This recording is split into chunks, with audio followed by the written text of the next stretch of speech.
ازيكم عاملين ايه؟ النهارده بقى هنعمل اكله حلوه جدا شتويه بتدفي، ما فيهاش افتكاسات كتير، ولكن هنعمل فيها فراخ زي ما انتوا شايفين.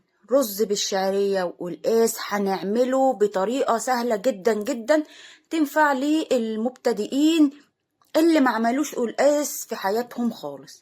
اكله كده بتدفي. يلا بينا نبدا. في اول حاجه معانا هنا ميه بتغلي على النار، هنحط فيها الفراخ اللي عندنا ايا كان عددها حجمها، يعني اي كميه ميه بتغلي. ماشي، ننزل بقى كل الفراخ دي. كنت نقعاها في محلول نقع اللي هو سكر وملح وليمون، بنعملهم في محلول ميه كده وننقع الفراخ فيهم حوالي نص ساعه كده لساعه، وبعد كده بنشيلهم من المحلول ده، نغسلهم كويس ونحطهم زي ما انتوا شفتوا هنا. بعد ما طلع الريم اللي هو بيبقى على الوش ده ببدأ أشيله كده لغاية أما يبقى مفيش. الريم ده بيبقى ليه لون زي بني كده بيج، لغاية ما يبقى أبيض أو لغاية ما يبقى مفيش خالص. أول ما مش بغطيها غير لما تغلي زي ما انتوا شايفين، مش بغطيها غير لما أطلع الريم اللي على الوش ده كله.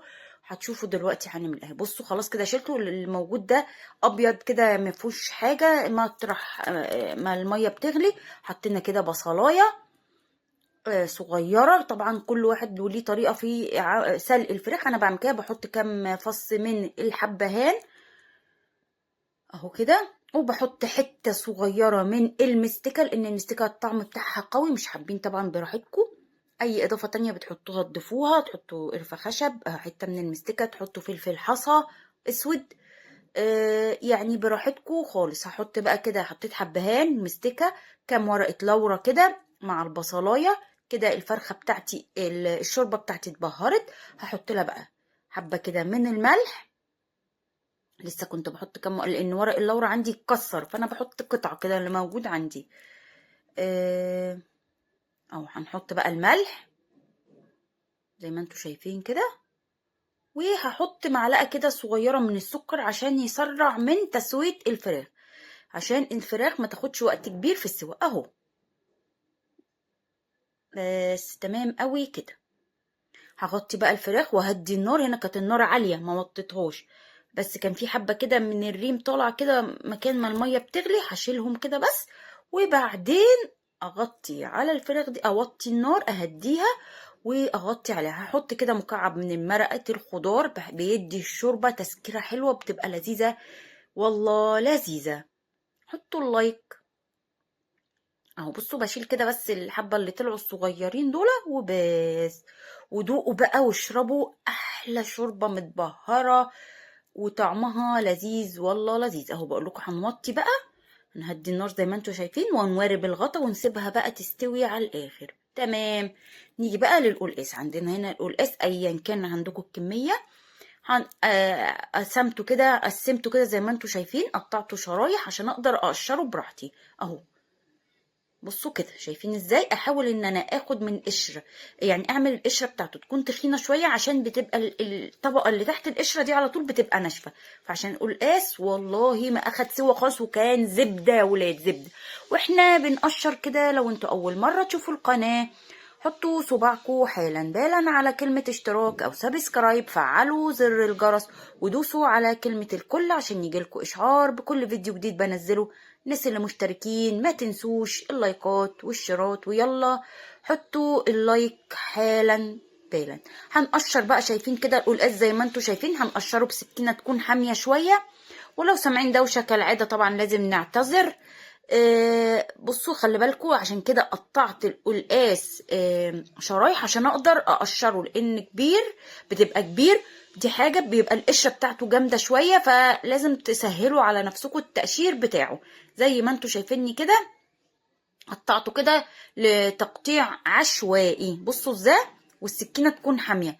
انا السكينة اللي حامية عندي جامد كبيرة قوي على ايديا، زي ما انتوا شايفين ايدي مفسفسة، فمش بعرف اتملك من السكينة، فبحاول اعمل بالسكينة ديت. هي حامية وكل حاجة بس صغيرة.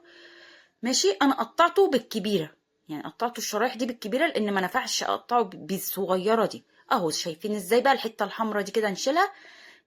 ده مش عيب في القلقاس، هو بيبقى لازم الحته دي بتبقى عند الراس بتاعه القلقاس، فبحاول كده اشيل منها الحتت الحمراء اللي فيها بس. حطيتوا اللايك؟ لسه ما حطيتوش، حطوا اللايك يا ولاد، واقعدوا في الفيديو للاخر، وما تعملوش تخطي للاعلانات، وشيروا الفيديو لاصحابكم.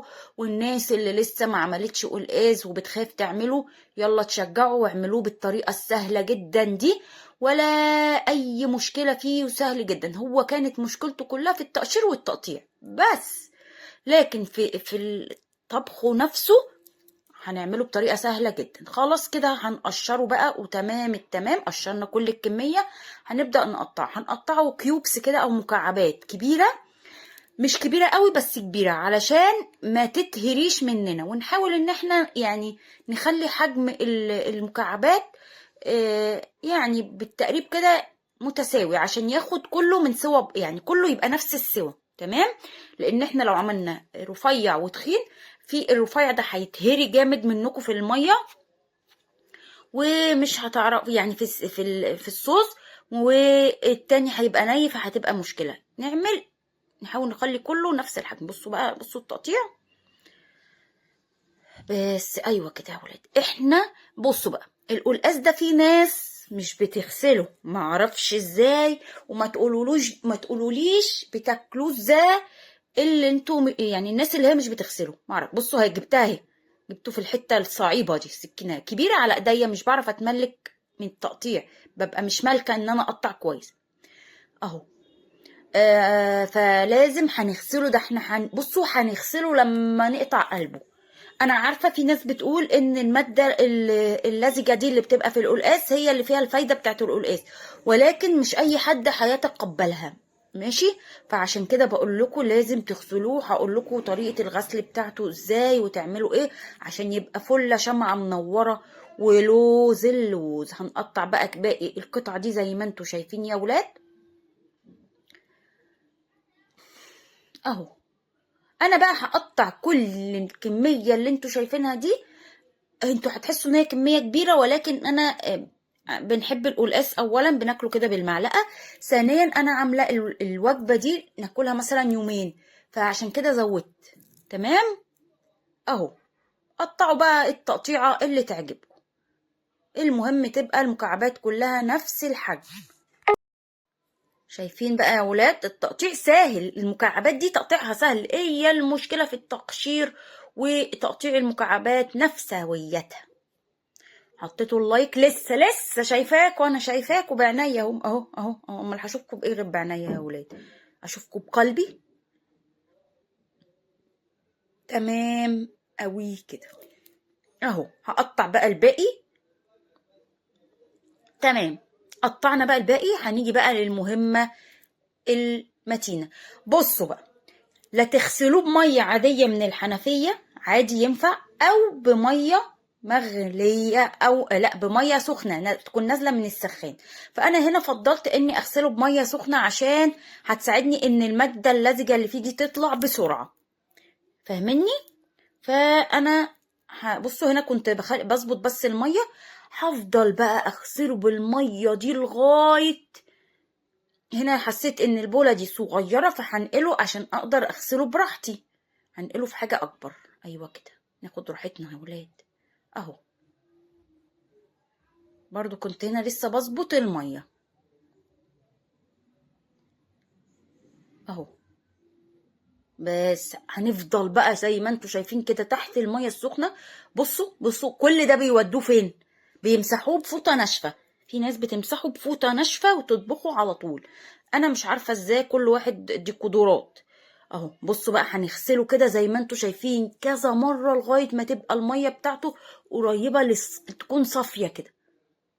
نفضل نغسل فيه زي ما انتوا شايفين، وندعك وننزل المية اللي دعكنا فيها. هنا كان في مطرح القشر مكان ما قشرت كده حتت سودا، فكنت بشيل. بصوا ادعك كده بايدي، المادة اللزجة دي بتطلع. بصوا انا مش عارفة ازاي، كل شوية هقول لكم كده اهو. بصوا كده حلو قوي كده. هدعك بقى فيه كده وافضل. بصوا شايفين الابيض اللي نازل ده؟ ادعك فيه كده لغاية ما يبقى فله شمعة منورة. خلاص اجيب بقى ميه مغليه زي ما انتوا شايفين كده بالتكتك وانزلها عليه. تمام. وهسيبه في الميه دي حوالي نص ساعه مثلا اهو. هسيبه بقى واما ارجع هتشوفوا هيحصل ايه. بصوا بقى هنا هوريكم. بصوا الماده اللزجه نزلت تاني ازاي بعد كل الغسيل اللي غسلناه.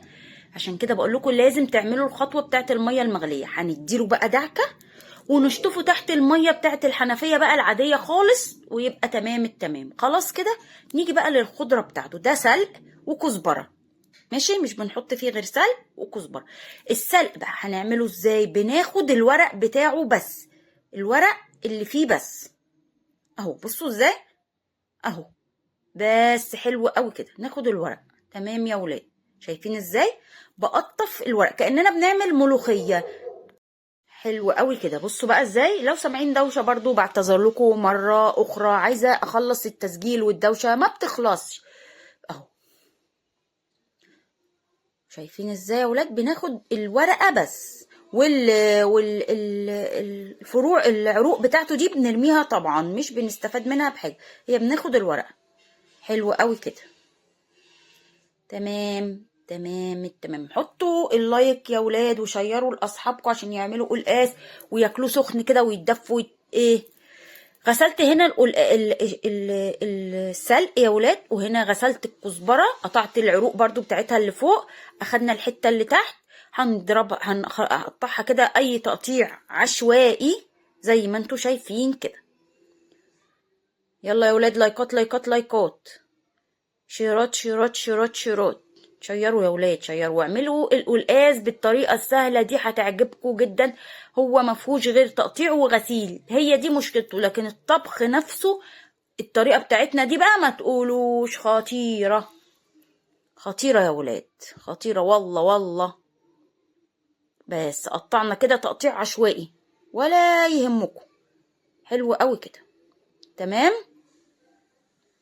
بس اركن بقى دول.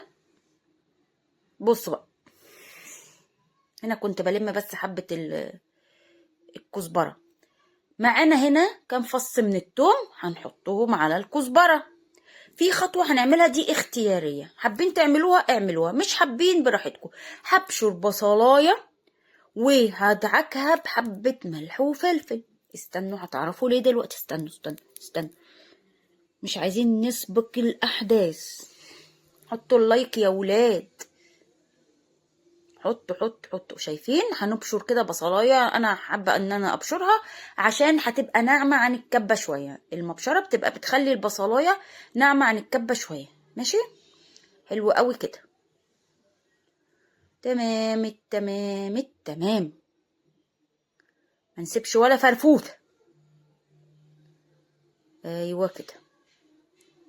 خلاص كده بشرنا البصلايه. نستنى بقى ايه ما بعد ذلك اهو. هنسحب بقى كده الكمية اللي هنا دي فوق وتحت ونلم كل كمية البصل اللي عندنا. بس حلو قوي كده. هنجيب بقى رشة من الفلفل الاسود ورشة من الملح، بس نديهم دعكة متينة. وتعالى اقول لكم هنعمل ايه. بصوا بقى تقليبة كده عشان نطلع ريحة البصلة مع الفلفل كده، نديها تقليبة بسيطة. بصوا بصلاية صغنططة، دي خطوة اختيارية، مش حابين تعملوها براحتكم خالص، مفيش اي مشكلة. يلا بينا نشوف هنعمل ايه. معانا هنا الشوربة خدناها من الفراخ. هناخد البصلة اللي احنا دعكناها دي نحطها في الشوربة ونسيبها تاخد وتدي بشكل ودي والتكتك. حطينا اهو مكعب مرقة تاني هنا عشان تخلي القلقاس بتاعنا لذيذ والله لذيذ. دي مرقة خضار. هنزل بقى الكمية بتاعت البصل اللي دعكناه بالملح والفلفل كده ونخليه تمام التمام، ونديله بقى تقليبة ونسيب البصلة دي تغلي كده غلوة متينة، غلوتين 3 كده، عشان ما يبقاش طعم البصل ده ظاهر، يعني البصلة تدخل في السوا شويتين. تمام كده. هنسيبها بقى نغطيها، نورب الغطا. شوفوا هتعملوا ايه. هنورب الغطا كده ونسيبها تغلي وتكتك. وهنا كانت الفراخ زي ما انتوا شايفين اهي لسه ما استوتش شغالة. و بصوا هنا هنضرب في الخلاط بقى الخضرة اللي احنا عملناها مع التوم في الخلاط، هنحط لهم شوية مية ونديهم ضربة في الخلاط ونسيبهم على جنب عقبال ما نعمل اهي. بصوا بقى المية هنا غلت، هننزل القلقاس اللي غسل. بصوا بقى لونه تحفة وقشطة قشطة قشطة فلة فلة شمعة منورة. اول ما القلقاس يغلي غلوة، عشان القلقاس دلوقتي ما بياخدش سوا يا ولاد، اول ما القلقاس ياخد له غلوة كده هنكون ضاربين الخضرة دي مع التوم في الخلاط مع شوية مية أو شوية شوربة، وهنجيب المصفى ونجيب أهو الخضرة وننزلها كده ونصفي بالمصفى كده، ننزل كمية المية كلها اللي يعني التفل ده أو الخضرة دي، ننزل كل الكمية اللي في المصفى. شايفين ازاي يا ولاد؟ تمام قوي كده. ننزل ايوه بصوا بالمعلقة كده. حطوا اللايك حطوا اللايك. شايفين بقى السهولة؟ احنا كده خلصنا القلقاس، ما فاضل لناش غير ان احنا نعمل الطشة بتاعته وتمام. في اسهل من كده مفيش. شايفين بقى؟ وهتلاقوا لونه اخضر تحفة تحفة تحفة زي ما انتوا شفتوه كده في اول الفيديو. حطوا اللايكات وشيروا لاصحابكم واقعدوا في الفيديو للاخر، واوعوا تعملوا تخطي للاعلانات. اهو بصوا بقى، شايفين؟ بطلع كل الكميه اللي فيه، كميه الميه اللي في الخضره دي. ده الخضره دي عباره عن الشبت والكزبره والثوم. ماشي. بصوا بقى خلاص هياخد غلوه بس مع الخضره، والفراخ هنا كانت تمام. بصوا اتهرى ازاي واستوى ومية ما اتهرش يعني استوى وتمام التمام. هنا كنت خلاص طفيت عليه. هنعمل بقى الطشه بتاعه القلقاس. فضلناش غير الرز والطشه بتاعه القلقاس. انا هنا حسيت ان الطشه دي بتاخد وقت او التقليه دي بتاخد وقت، فانا هنقل دلوقتي زي ما انتم شايفين كده بنتنقل في البوتاجاز وهايسين. هنقل بقى ونبدا نشتغل برضو في الرز مع الطشه. ههدي عليها النار ونعمل ده مع ده عشان يبقى خلصنا الاكل كله في نفس ذات الوقت. هنا تقريبا كنت خلاص طلعت الفراخ وطفيت عليها ايوه صح كده. نقلب بقى كده تقلبتين مع حته سمنه كده معتبره، سمنه بلدي يكون افضل. طبعا ما عندناش سمنه يبقى سمنه نباتي، مفيش اي مشكله. كل واحد يعمل حسب امكانياته وحسب اللي متوفر عنده. حلو قوي كده يا ولاد. شايفين؟ قولوا شايفين؟ شفتوا لون القلقاس كان عامل ازاي؟ اخضر وتحفه، ولا اسود ولا الخضره اسودت ولا ايتها شيء. شايفين؟ هننقل بقى اهو. نقلنا هنا على العين الصغيره. هنبدا نعمل شويه رز كده بالشعريه معتبرين. حابين تعملوا رز ابيض ينفع برضو، مفيش اي مشكله. هنشوح بقى الشعريه دي لغايه ما تاخد مع السمنه كده، لغايه ما تبدا تاخد اللون البني كده او الذهبي الفاتح، مش فاتح قوي يعني، لون كده متوسط. هنبدا بقى يا ولاد نكمل الرز. هنا برضو ايدينا في التقليه او الطشه بتاعه القلقاس علشان ما تتحرقش مننا. ما ننساش ايدينا هنا وايدينا هنا شغالين وتمام التمام عشان نخلص الاكل بتاعنا مع بعضه كده. ما نستناش حاجة وناكل اكل سخن كده ومتكتك ولذيذ، والله لذيذ. بصوا بدأت تاخد لون بسيط. احنا هتشوفوا اللون اللي احنا حابين نوصل له دلوقتي. حطيتوا اللايكات؟ لسه حطوا اللايك واقعدوا في الفيديو للاخر. اوعوا تروحوا في حته ولا تغيروا المحطه، اوعوا ازعل منكم. هنا كانت السمنه جامده عشان كنت مطلعاها من الثلاجه. حطوا اللايك اهو. هنشوح بقى كده ونفضل نقلب هنا ونقلب هنا ونقلب هنا ونقلب هنا لغايه ما نوصل للون ده.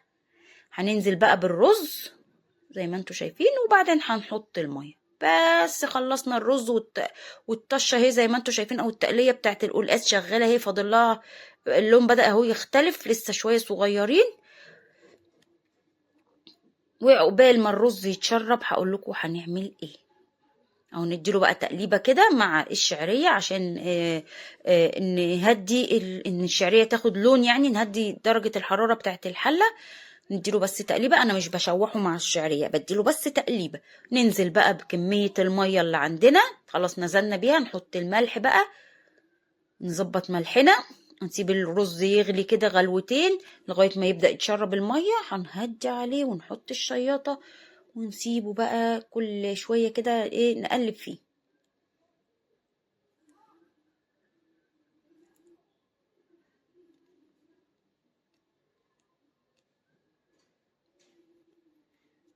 تمام قوي كده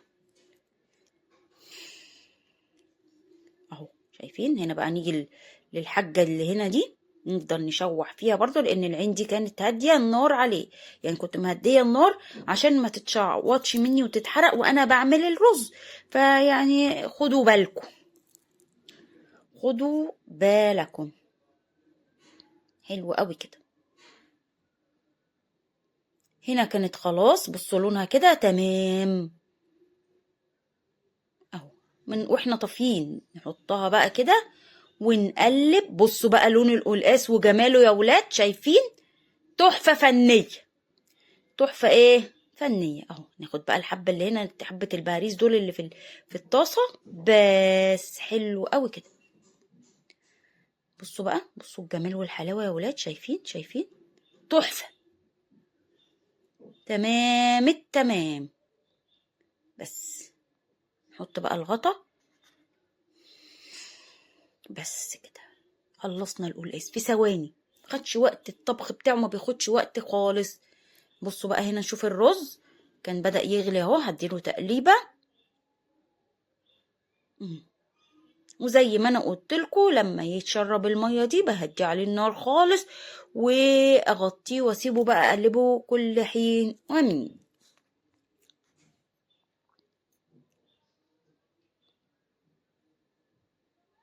احنا كده خلصنا وصفتنا البسيطة، جربوها، قولولي رأيكم في الكومنتات. ما تنسوش اللايكات والاشتراك، واقول لكم سلام.